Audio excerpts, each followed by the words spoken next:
anniversary celebration of the American Telephone and Telegraph Company. How do you do, everybody? This is Ted Husing. The American Telephone and Telegraph Company invites you to join it in celebrating its 50th anniversary. Let's start with some music, and then, just to make sure that everyone is present and accounted for, we'll telephone the four corners of the United States. Our conductor, Andre Kostelonitz, will prepare the way by bringing us across the country in a medley of songs you all know well. California, Here I Come, St. Louis Blues, Chicago, East Side, West Side. Andre Kostelonitz and his orchestra and chorus.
Now let's check in just 5 of the 16,800,000 telephones in the country and use only 17,000 of the 80 million miles of wire that extend from the deepest forest in Oregon to the top of the Empire State Building in New York City.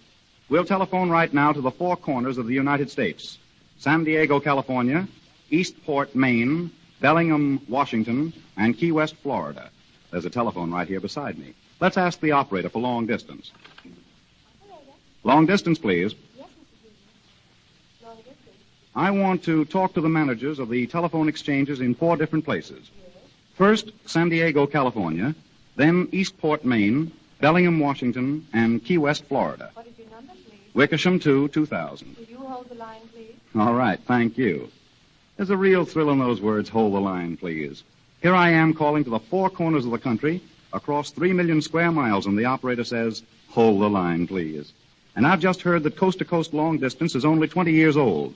That makes this year another anniversary for the AT&T company. 1915 was the date of the opening of the first transcontinental line. Now there are 5 transcontinental routes and hundreds of connections daily across them, showing how the telephone has made the United States a nation of neighbors. Ready with San Diego. Hello? Scott speaking. Southern California Telephone Company, San Diego. Oh, hello, Mr. Scott. Well, welcome to our party. I suppose out there in San Diego you had a swim before breakfast this morning. Not quite, but it's a great day for it. Sunshine and everything.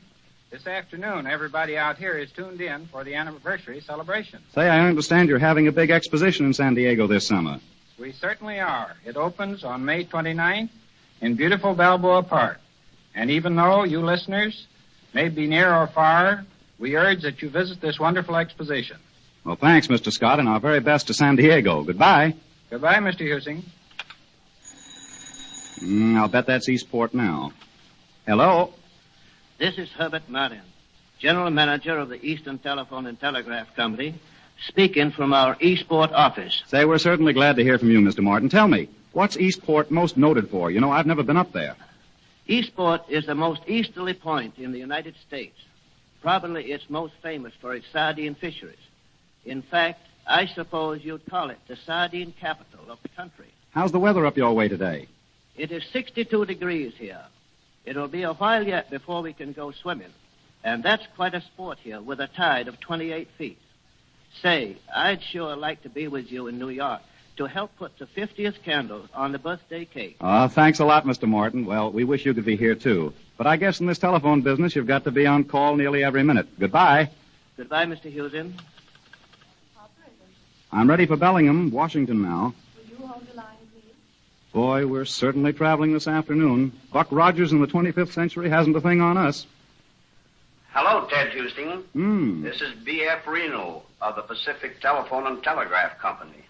Eastport, Maine may be the sardine capital of the world, but Bellingham, Washington is the salmon capital of the world. You win, Mr. Reno. Say, I hear Clark Gable and Loretta Young were up near you a few weeks ago making a picture. Yes, they were near Mount Baker, making a movie of the Jack London story, Call of the Wild. Mount Baker is an easy drive from here. Even in summer, we can reach snow in an hour or two. Oh, say, I hope the beautiful scenery isn't preventing a big turnout at your radio dials to celebrate the telephone company's 50th anniversary.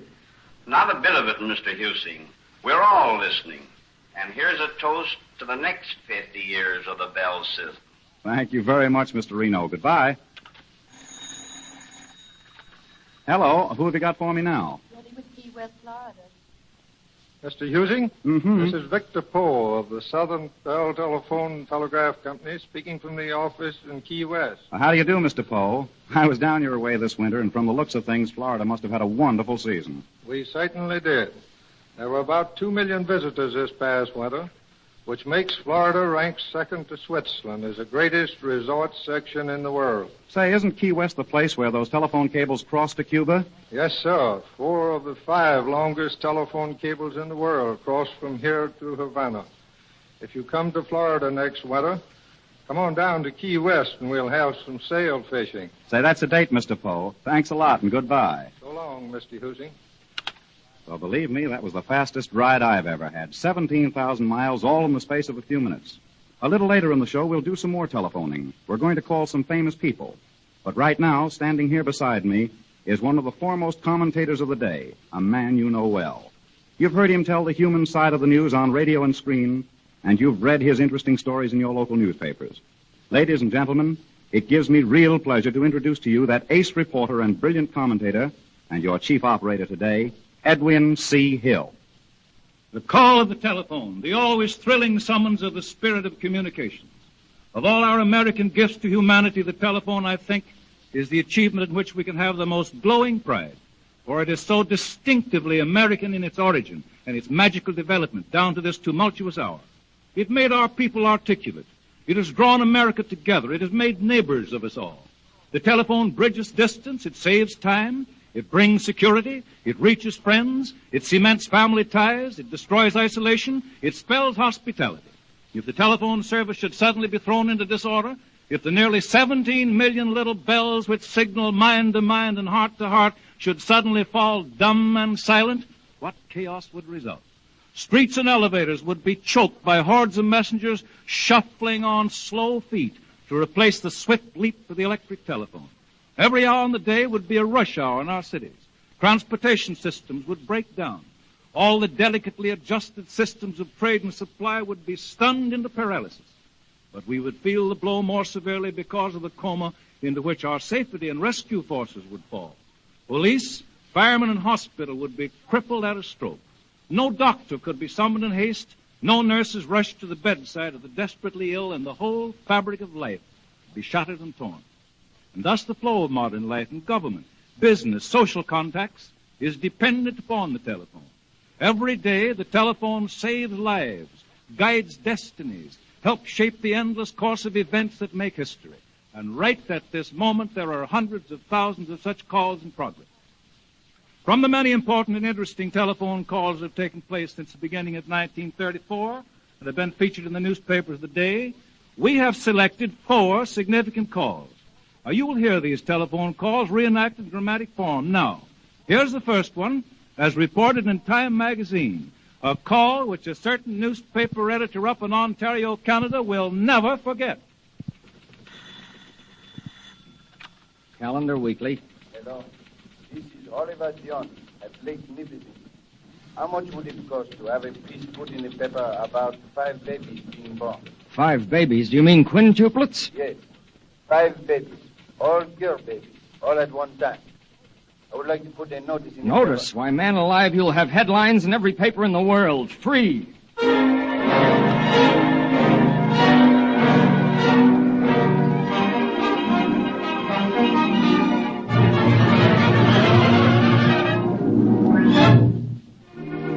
While the Calendar Ontario operator held the line open, a reporter took down the facts which became the biggest human interest story of the year.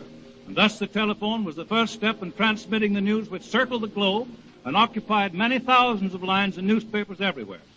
Here's another telephone call in Chicago last October. Hello? Chicago Federal Bureau of Investigation, U.S. Department of Justice. Right? Mr. Sam Cowley, please. Washington is calling. This is Cowley speaking. The Federal Bureau of Investigation calling. Here's your party. Hello, Sam. Hello? This is John Edgar Hoover. Oh, hello, Mr. Hoover. We have a lead for you on Babyface Nelson. He's reported moving about near Chicago with another man and a woman. They travel in a new Ford sedan, Illinois license tag number 638578. 638578. Right. All right, Mr. Hoover. Thank you.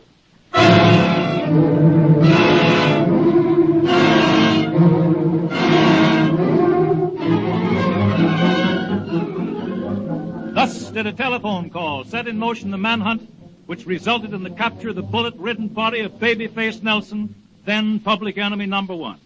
Now let's hear a strange telephone call that took place just about a year ago. Sylvester Harris, a Mississippi Negro, is about to lose his farm. With mortgage foreclosure staring him in the face, he has put in a long-distance call.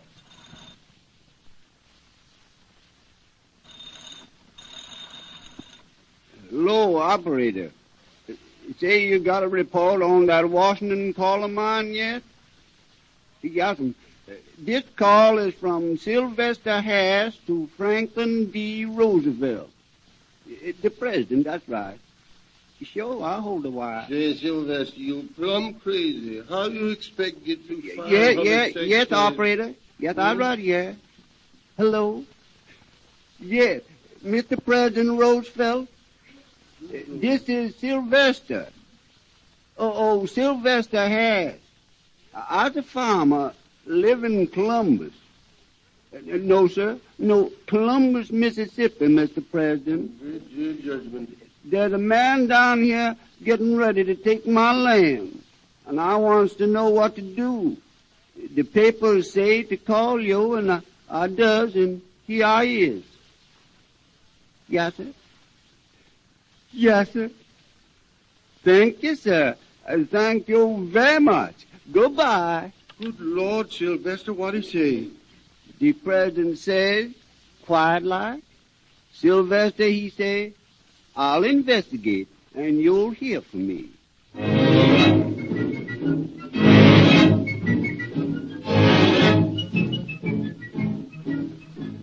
And that telephone call brought results. The case was investigated and the moratorium on the mortgage was arranged. Now, here's a strange case just a month or two ago in which the telephone was the means of saving a life. Myron Mittelman, 16, husky, youthful explorer, brought back from Arizona one of those big poisonous lizards, a Gila monster. And while feeding the creature, young Myron is bitten. His hand begins to swell up immediately. The pain is almost unbearable and grows worse every minute. He's rushed off to Caledonia Hospital in Brooklyn. And while he lies on a hospital bed, bravely holding his fears in check, the doctors consult. I think you'd better call Dr. Ditmars right away. He has specialized knowledge about this type of poisoning. Dr. Ditmars? At the Zoological Gardens. You know. Yes, that's right. But where's the phone book? I have it right here, Doctor. Yeah. Yes, here's the number right here. Right. Pretty bad, Myron? Yes, but Dr. Ditmars will know what's best to do. Dr. Ditmars speaking. Dr. Ditmars, sorry to trouble you at this time of night, but could you come over to Caledonia Hospital now on an emergency case? Caledonia Hospital? But you must have the wrong number. I'm not that kind of doctor. I know, but we've got a boy here who's been bitten by a Gila monster. Gila monster? Yes. Can you tell where the fangs pierced? It's his hand, but we can't tell exactly where. Too much swelling. All right. Make an incision in the swollen area to induce draining. Yes? See that the bleeding is profuse. Yes. If you do that at once, you'll be all right. Gila venom is similar to a rattlesnake's, but not so high in toxicity. I see. If the symptoms become alarming, and you begin to get any signs of breaking down of tissue, then call this number, Tremont 84596. Tremont 84596. Yes. They'll get a messenger with serum over to you very shortly. Thank you, Dr. Ditmars. Nurse, the scalpel. We haven't time for an anesthetic, Myron. Are you game? Sure. I'm game.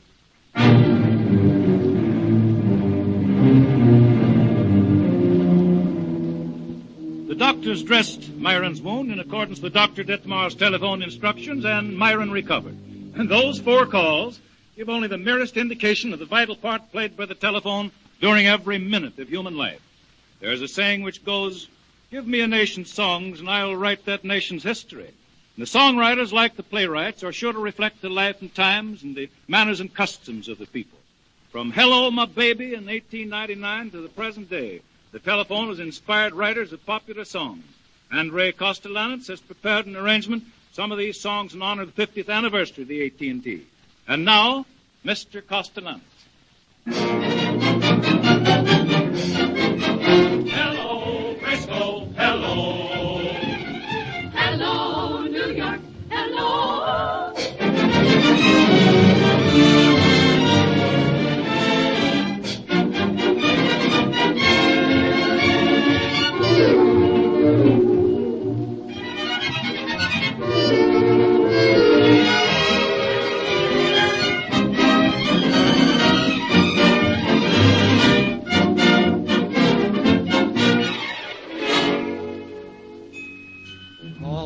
Some rainy afternoon, I'll arrange for a quiet little spoon. Think of all the joy and bliss. We can hug and we can talk about the weather. We can have a quiet little walk. I will see that my mother takes a walk. Mum's the word when we meet. Be a mason, don't repeat. Angel eyes, are you wise? Goodbye.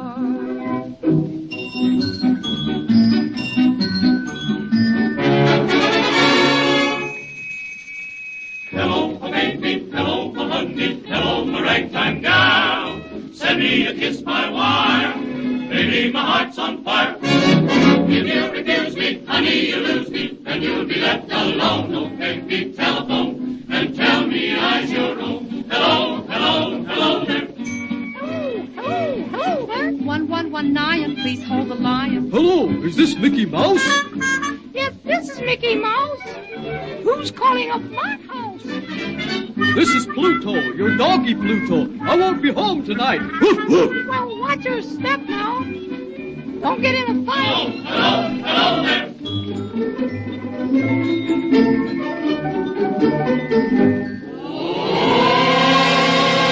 This is the man on the flying trapeze, and I'd like to make a call.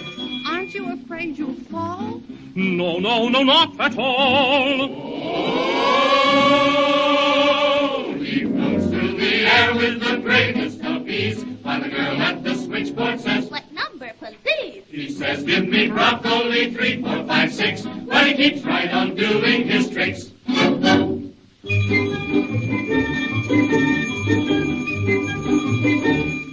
Hello, little piggies. Who are you, please? I am the big bad wolf. Woof. Listen, you big bad wolf. You're just a lot of poof. I'm going to eat you next time I meet you. You and who else poo-poo? Mr. Big Bad Wolf will just hang up on you. Hello, my baby, hello, my honey, hello, my ragtime gal. Oh, baby, telephone, and tell me I'm your own. Hello. Hello.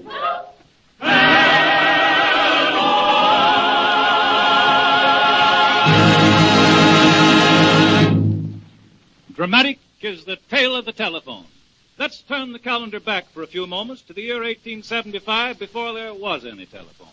One afternoon, while tuning steel springs in search of the multiple telegraph principle, Dr. Bell and his assistant Thomas A. Watson accidentally discovered that the overtones of a steel spring could be transmitted by wire. With that knowledge, Dr. Bell realized that he was on the verge of transmitting human speech by wire.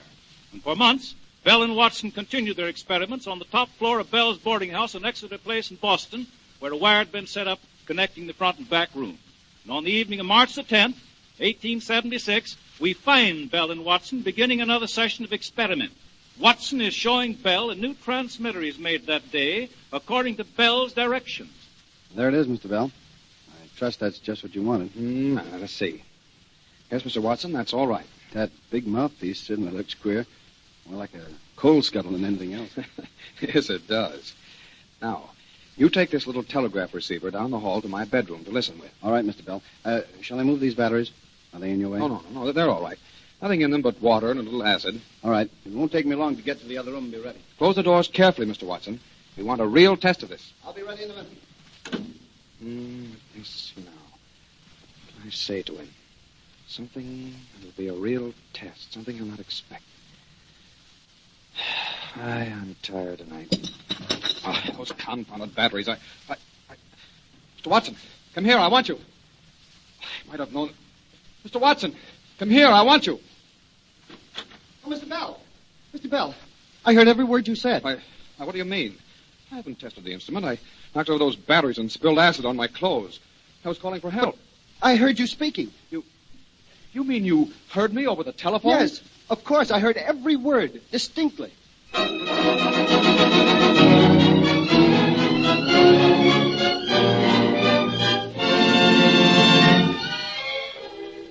What could have been more appropriate than that the first telephone message, Mr. Watson, come here, I want you, was an emergency call and therefore typical of the great service the telephone was to render to mankind.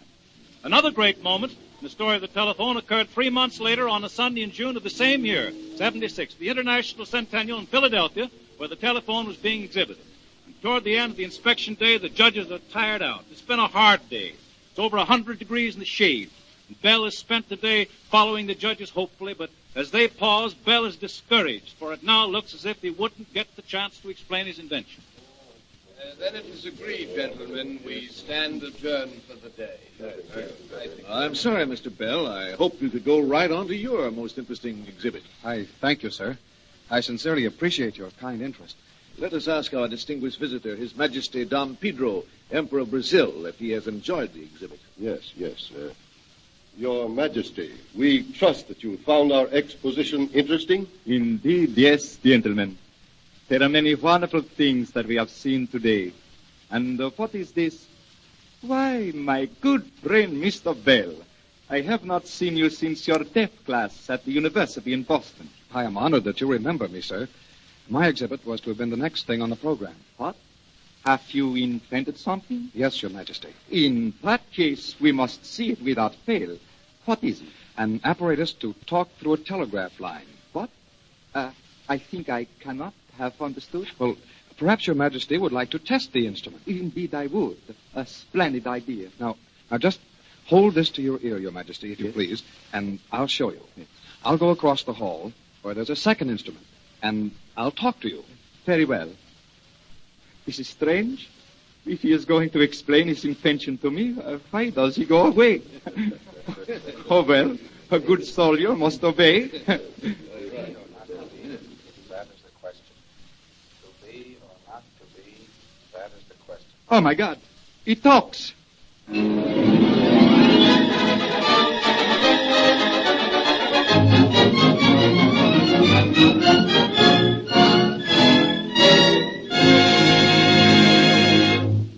Thus came the first recognition of the telephone.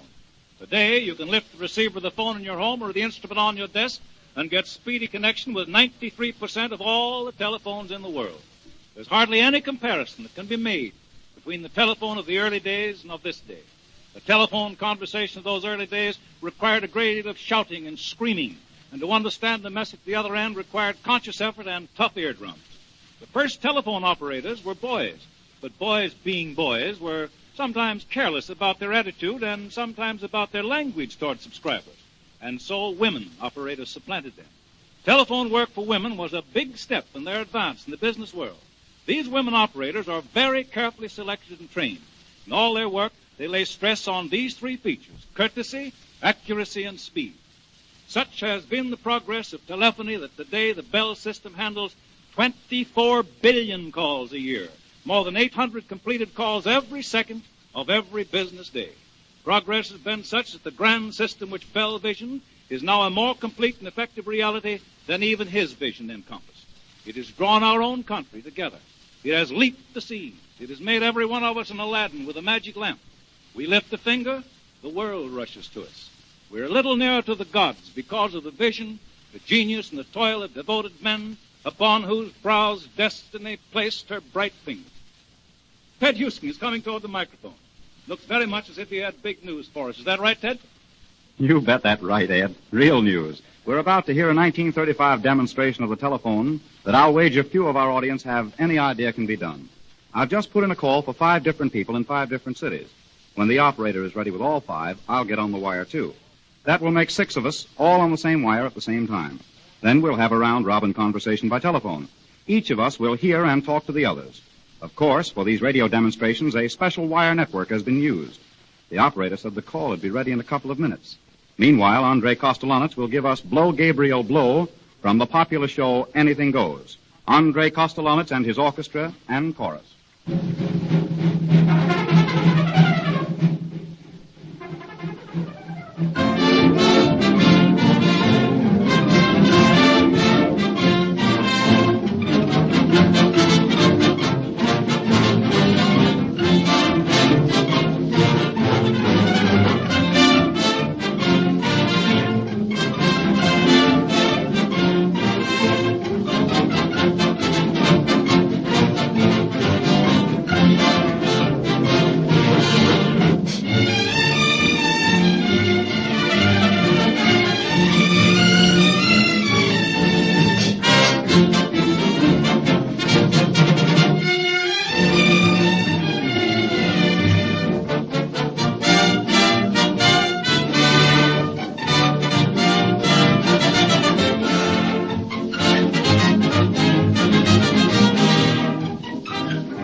astray. Once I was headed astray.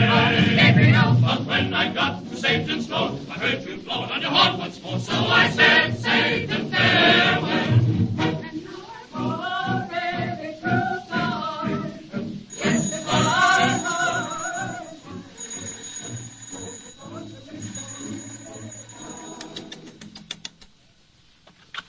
Hello? Oh, thank you. Hello, are you all there? Yes, right here. Oh, certainly sounds as if everyone were present, but just to make sure, I'm going to call the roll and see if all 5 of you are really on the wire and speaking from where we think you are. We'll start with Miss Grace Moore, America's Queen of Song. Hello, Miss Moore.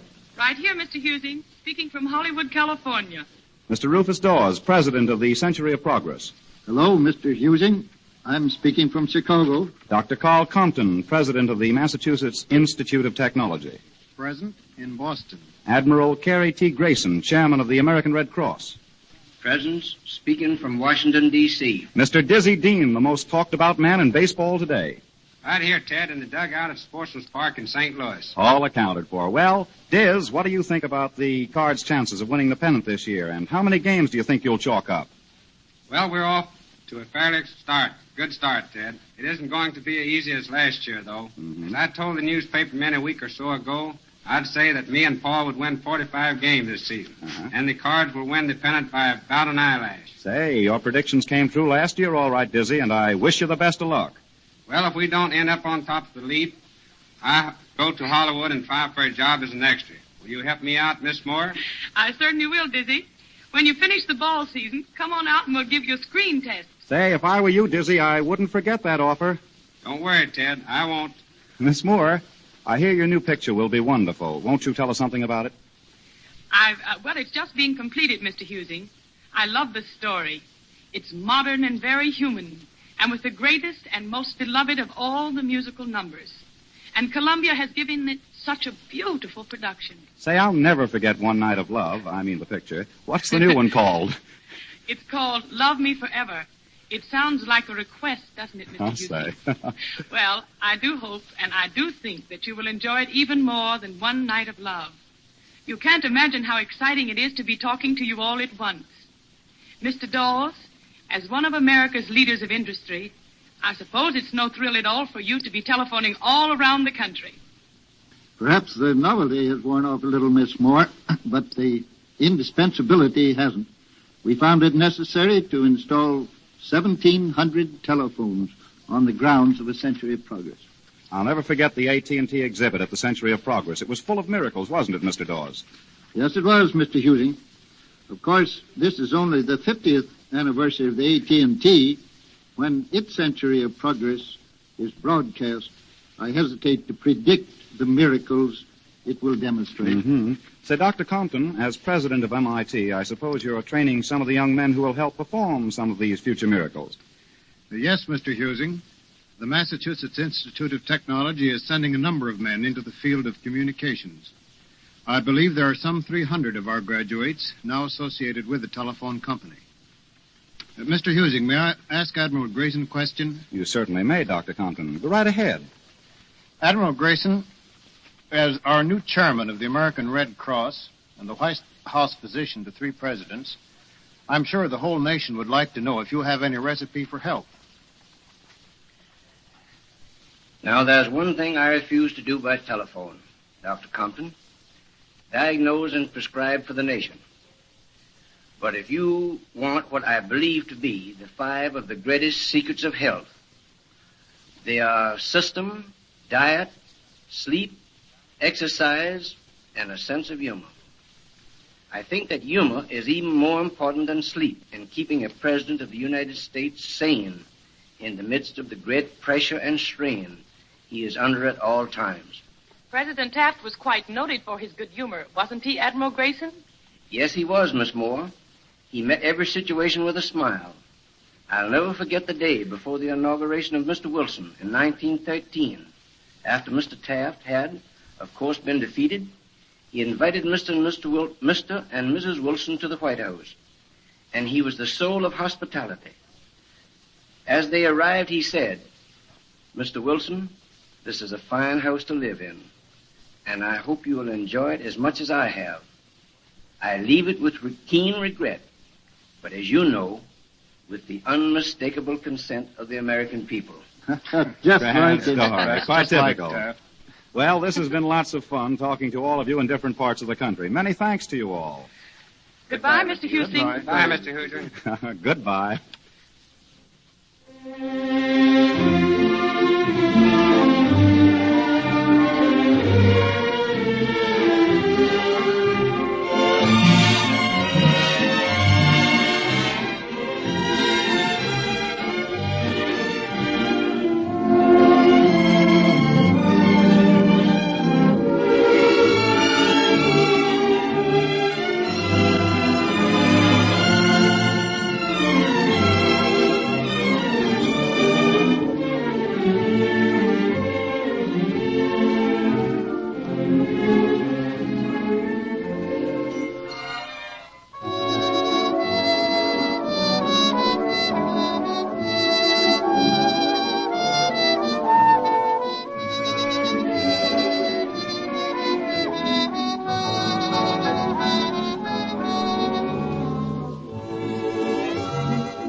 I'm sure every one of you listening will be interested to know that the type of call you heard a moment ago is not as rare as you probably think.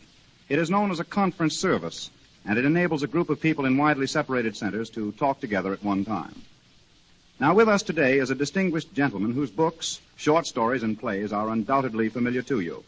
He is the author of those great plays, The Fool, The Enemy, and The House Beautiful. He is an inveterate world traveler and keen student of human nature. We are happy to have him here today, his first time on the air, Mr. Channing Pollock. We have heard a great deal in the last few minutes about a machine called the telephone, and very little about the men and women behind that telephone. And they seem to me really the most important part of the whole business. Nobody ever made anything any better than the men and women behind it. We are proud, in some ways justly proud, of our machine age. We have conquered space and distance. We soar into the skies, send our voices round the world, and turn out brave, strong, dependable miracles of productiveness. But unless the spirit of man soars with the machine, unless you and I and our fellows are brave and strong and dependable too, that machine and all the other machines are merely slag and scrap iron. No age ever has been, no age ever will be greater than the men and women who live in it. Most of us must realize the marvel and mechanical perfection of the telephone and the telephone system. Iron, steel, copper, millions of miles of wire putting millions of human beings in contact with one another. That contact was never more urgently necessary than one night in 1908 when a cloudburst in New Mexico turned a little stream called the Dry Cimarron into a rushing torrent tumbling through the canyon to destroy the village of Folsom 10 miles away. Somebody telephoned. The river is flooded. The valley is doomed. Warn everybody. Now, you can warn everybody by telephone. In most emergencies, you can't do it any other way. But the telephone alone, marvel that it is, the telephone alone can't warn anybody. Slag and scrap iron without the men and women behind it. The woman at the switchboard in Folsom that night was 68 years old, gray-haired and frail, but she stuck to her post and began calling ranch house after ranch house. The flood struck. Buildings were shattered, torn from their foundations, swept down the valley. 68-year-old Sarah J. Rook went right on calling, warning, run for your lives, until she and her switchboard and her little home were swallowed up and carried away in that raging torrent. 7 months later, on a ranch 8 miles away, they found the body of Sally Rook. And over her resting place, 4,000 of her fellow employees built a granite monument to tell the world of a woman who glorified her calling by sacrificing her own life that others might live. Millions of phones. It's easy now to make telephones, but oh, it's hard to make men. When Theodore N. Vail, president of the American Telephone and Telegraph Company, died in 1920, there was created the Vail Memorial Fund, from which awards are made annually to reward and commemorate noteworthy public service on the part of telephone employees. Since then, 10 gold and 77 silver medals and 845 bronze medals have been awarded. 932 medals, marking 932 noteworthy public services, 932 acts of courage, fortitude, and devotion to duty on the part of the men and women behind the telephone. And that is not all.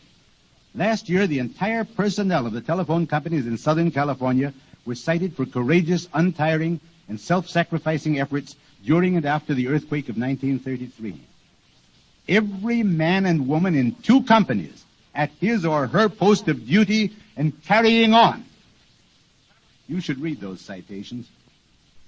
I have, all the 932 of them, for initiative, resourcefulness, and effective action in giving aid to the victims of an aeroplane accident, in capturing bandits, in maintaining or restoring service in every emergency, and in the face of every conceivable hazard of fire, flood, and disaster. They shall not pass was the heroic defiance of the wartime French. The play must go on is the theater's gallant axiom that has made romance. But equally heroic, equally gallant and romantic, I think, is that phrase, the message must get through, the slogan, the religion of these soldiers of the telephone. Let me tell you another typical example of telephone heroism. In 1923, Charles Irwin Ryder was a station installer of the Bell Telephone Company at Guthrie, Oklahoma. A train of tank cars was derailed on a bridge. One or more of them blew up, and the Cimarron River was covered with blazing oil and gasoline. Ryder rushed to the scene. The main north and south toll lines of the company had been destroyed by the flames. Putting out in a boat on what was literally a river of fire, Ryder rode to within 25 feet of the burning bridge, upon which stood one last tank car of gasoline that might explode any moment. With blistered hands, back and forth he rode, carrying the ends of telephone circuits. Until 11 hours later, service was restored, and Ryder pulled ashore, his job done, and himself the last man to leave the scene. Now let us hear the story of the heroism of Mrs. Myrtle Ethel Hadley. It is the night of March 22nd, 1923.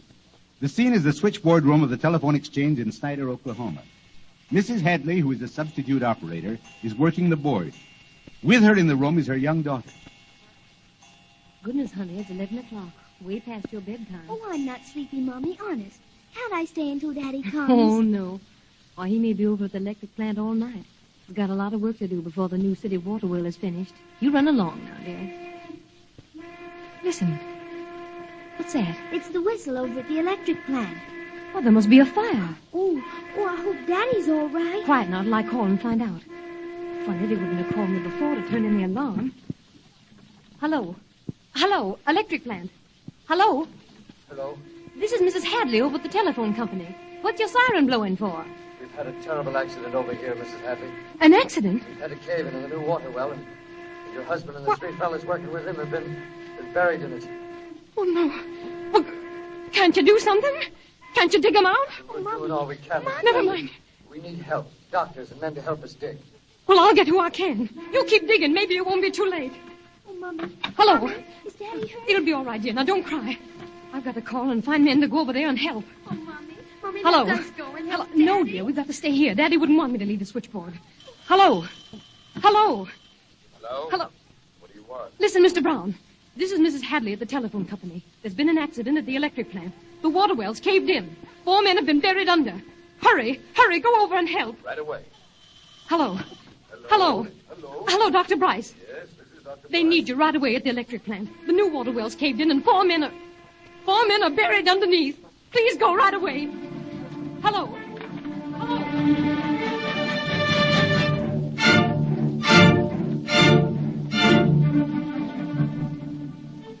And so Myrtle Hadley stays at her post, rushing through call after call, summoning help.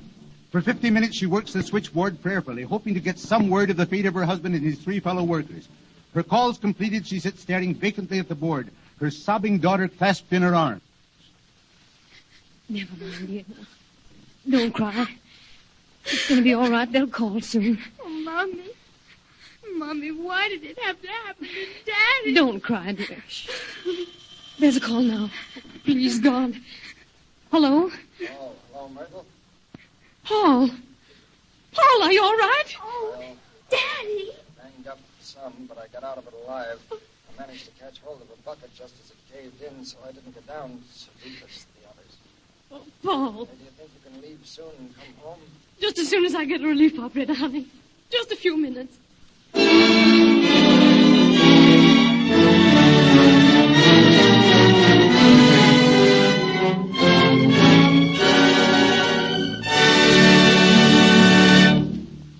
Mrs. Hadley stuck to her post, in the midst of her sorrow, sent help to the afflicted ones, and Providence sent back her husband to her alive. Well, that's what's back of the telephone, that you pick up as a matter of course to say, hello, is that you, darling? Can you come over tonight to play bridge? Or to say, give me the doctor, my baby's sick. Or for God's sake, get me a policeman, quick. The doctor comes, or the policeman as a matter of course. So much as a matter of course that you'd hardly believe it if just once out of thousands of times you picked up that phone and nothing happened. To prevent that, hard rubber and sensitive instruments and copper wire are not enough. You've got to have men, real men, and women, real women, and those noteworthy acts of courage and devotion to public service cited in the Vail Awards. I salute you, men and women of the Bell system. We need machines, but oh, how much more greatly we need men and women. How much more greatly we need to believe that even in these depressing times, courage and loyalty, courtesy and fidelity, honor and devotion to duty have not passed from the world. To believe in the heroic makes heroes, Disraeli said.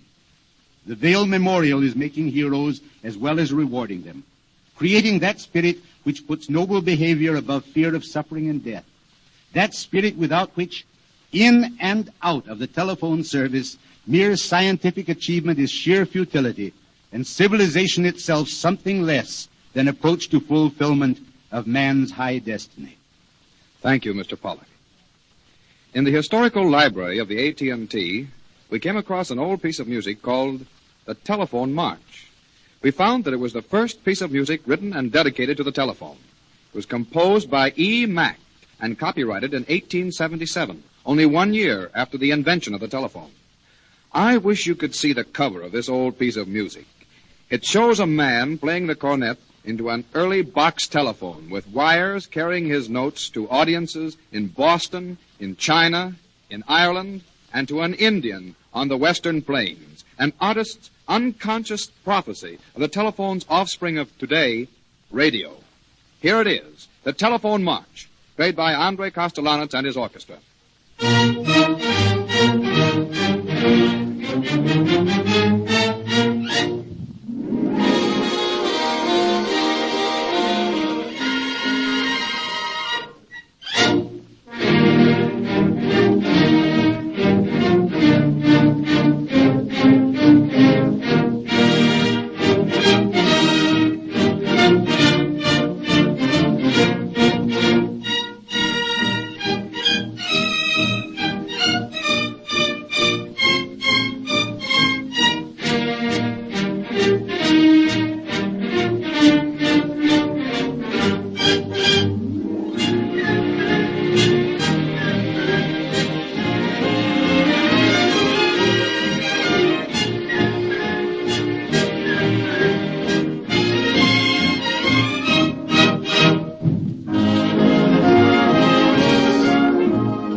And here's our chief operator, Edwin C. Hill. Consider the telephone in this its golden jubilee year of national service. Omnipresent and all essential, it is used more than 60 million times a day by the American people. The story of the telephone is winged with prophecy and fired with imagination. Go back, if you please, to the AT&T charter granted 50 years ago. That charter visioned communication with the whole world by cable and other appropriate means. But the founders had no notion at all of what the appropriate means would be, though they had absolute certainty that their prophecy would be made good by the men who would come after them. And that indeed has come to pass. The American Telephone and Telegraph Company is the heart of our telephone system, just as the bell companies of the different states or districts are the arteries. Not only is the telephone everywhere, but it is economical enough to encourage use by everybody. In this country today, there are almost twice as many telephone calls in a year as there are telegrams and first-class letters combined. This brings me to a very agreeable part of our program. While we're celebrating the 50th year of AT&T, it's a coincidence that this also is the age of its president, Mr. Gifford.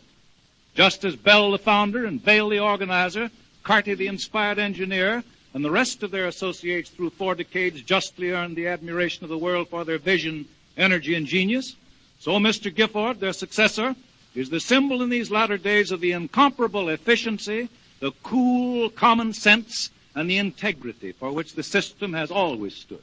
Everybody recognizes the man responsible for the safe and sane management which has forged unfalteringly through the Depression is the gentleman of whom I speak. With singularly clear vision, Walter Gifford was not stampeded into stock split-ups and other fantastic performances in those far-off boom years when all of us, more or less, were riding on pink clouds toward the millennium. It was 31 years ago that Mr. Gifford joined the company as a payroll clerk, $10 a week. From the ranks, he came up fast. At 40, when most successful men are just getting into their stride, he was the president of the company. He has one of those exact yet forward-looking minds which are the wonder of less gifted individuals. And now he forges ahead calmly, confident, utterly confident in the future of his country. I take great pleasure in presenting Mr. Walter S. Gifford, President of the American Telephone and Telegraph Company. Thank you, Mr. Hill. I appreciate the privilege of saying just a word on this occasion. It is perhaps fitting when you are 50 years old to meditate for a few minutes on a Sunday on what has happened in the 50 years that are past and renew your faith in the future. In the present difficult times, we are all too apt to live in and for the moment, take counsel of the discouragements of the day, and to live in fear of dire happenings in the future, most of which, if we may learn from the experience of the past, never happened. The American Telephone and Telegraph Company is 50 years old. It has become a great American institution. It is owned by you and your neighbors in every state in the Union. It belongs to Main Street. More than half of its nearly 700,000 stockholders are women. Its nationwide organization, existing in substantially the same form for half a century, makes possible telephone service as we know it today. A telephone call is so easy to make that the person making the call has no idea of the complicated physical equipment and vast organization of workers behind it. Now, it obviously does not just happen that practically anyone, anywhere, any time of the day or night, can talk promptly with anyone else, anywhere else in this country, or for that matter, almost anywhere in the world.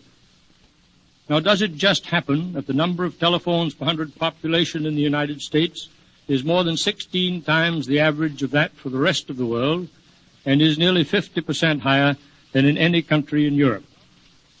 It is the result of the free play of individual initiative and ability, fostered and given free rein during all these years in an institution which recognizes the American ideal of equal opportunity for each individual to develop to the fullest his talents and personality.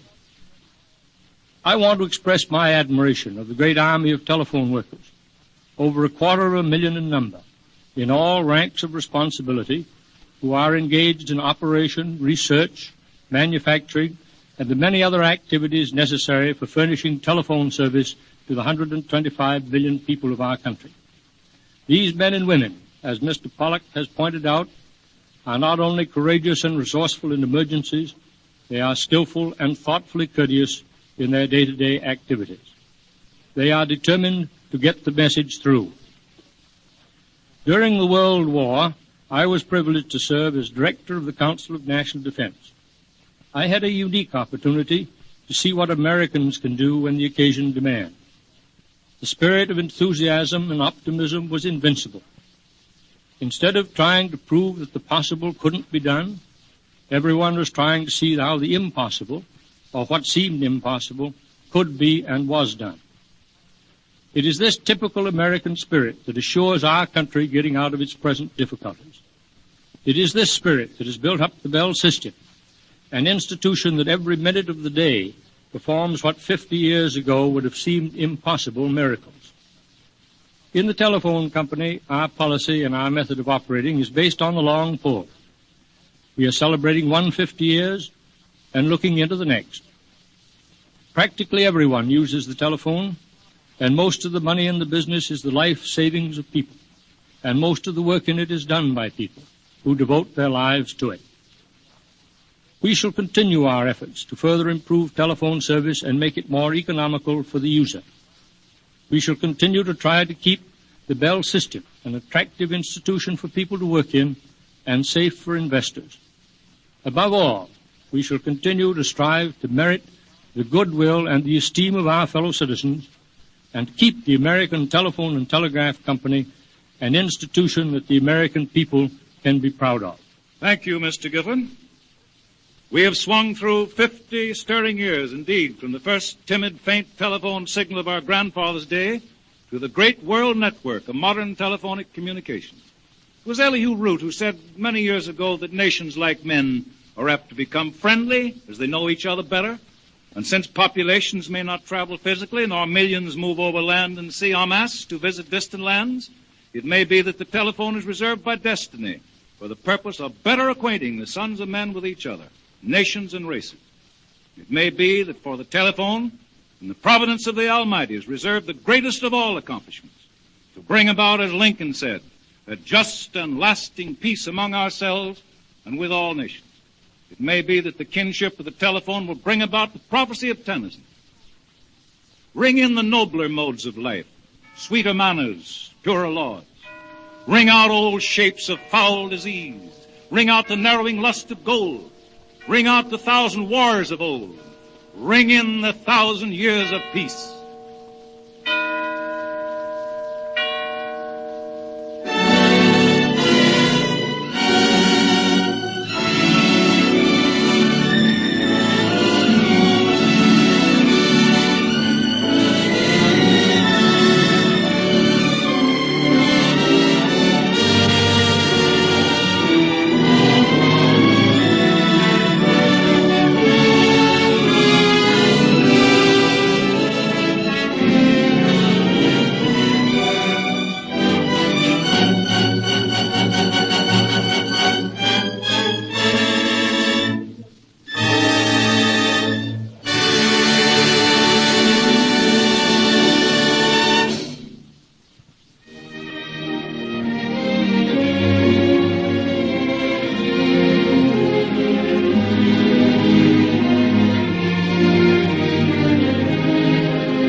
This is the Columbia Broadcasting System.